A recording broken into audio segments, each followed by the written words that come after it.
Трагедия на реке Асом. Вчера в 15:29 между сельскими поселениями Алкун и Таргим сильным течением унесло жителя Кантышева, 66-го года рождения. Тело гражданина было обнаружено очевидцами спустя несколько минут, без признаков жизни, в 2 километрах от места происшествия.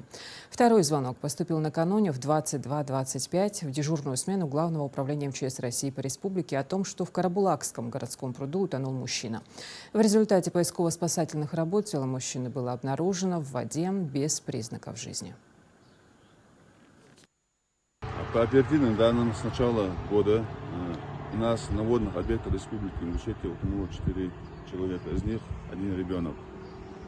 Основные причины утопления – это оставление детей без присмотра, а также купание необорудованных для установленных для этих целей местах. Хочу обратиться к жителям и гостям республики, соблюдать правила охраны жизни людей на водоемах, не оставлять детей без присмотра, соблюдать меры предосторожности при купании.